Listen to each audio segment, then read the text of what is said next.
मुंबई जैसी तेज रफ्तार शहर में ऊंची इमारतों के बीच रोहित भी अपनी जिंदगी में आगे बढ़ रहा था। वो एक प्राइवेट कंपनी में काम करता था और उसकी नाइट शिफ्ट होती थी।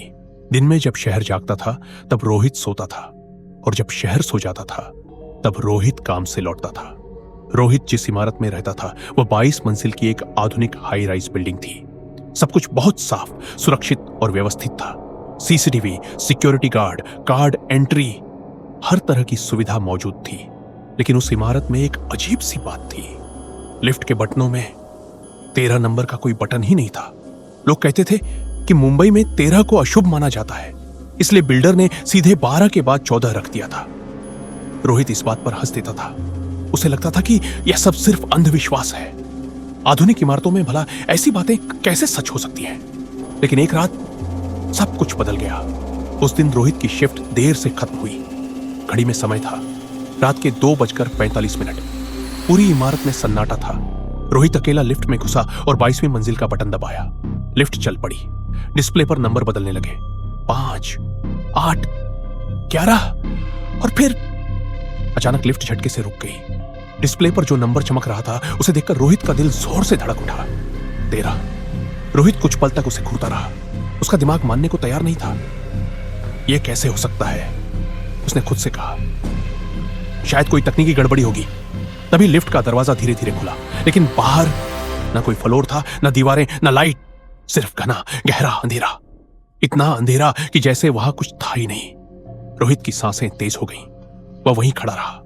अचानक अंधेरे के भीतर से किसी के चलने की आवाज आई, धीमी लेकिन साफ। रोहित का शरीर जैसे सुन्न हो गया। उसे लगा कोई उसकी तरफ बढ़ रहा है, कोई जो लिफ्ट के अंदर आना चाहता है। उससे पहले कि वह कुछ कर पाता, लिफ्ट का दरवाजा जोर से बंद हो गया। लिफ्ट दोबारा चल पड़ी और कुछ ही सेकंड में 22वीं मंजिल पर पहुंच गई। उस रात रोहित पूरी तरह सो नहीं पाया। बार बार उसकी आंखों के सामने वही अंधेरा आता रहा और वही आवाज। अगले दिन रोहित ने हिम्मत करके चौकीदार से बात की। जैसे ही उसने 13वीं मंजिल का जिक्र किया, चौकीदार का चेहरा गंभीर हो गया। उसने धीमी आवाज में कहा, साहब, 13वीं मंजिल साल 1999 में बंद कर दी गई थी। रोहित चौंक गया। चौकीदार ने आगे बताया, उस रात वहां आग लग गई थी। कुछ लोग लिफ्ट में फंस गए थे।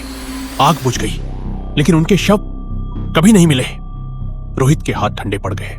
उसी रात इमारत की सीसीटीवी फुटेज चेक की गई। वीडियो में साफ दिख रहा था, लिफ्ट सच में 13वीं मंजिल पर रुकी थी। दरवाजा खुला हुआ था, लेकिन जब कैमरा थोड़ा झूम हुआ तो एक और चीज दिखाई दी। लिफ्ट के अंदर रोहित अकेला नहीं था। उसके ठीक पीछे एक काली धुंधली परछाई खड़ी थी। अगली सुबह रोहित ने वह इमारत हमेशा के लिए छोड़ दी। आज भी वह लिफ्ट वही है, बटन भी वही है, लेकिन जो लोग वहां रहते हैं वे एक बात जरूर कहते हैं, अगर कभी रात में लिफ्ट बिना बटन दबे 13वीं मंजिल पर रुक जाए तो आंखें बंद कर लेना और लिफ्ट से कभी बाहर मत उतरना, क्योंकि कुछ मंजिलें सिर्फ इमारत में नहीं होती, वे कहीं और की होती हैं।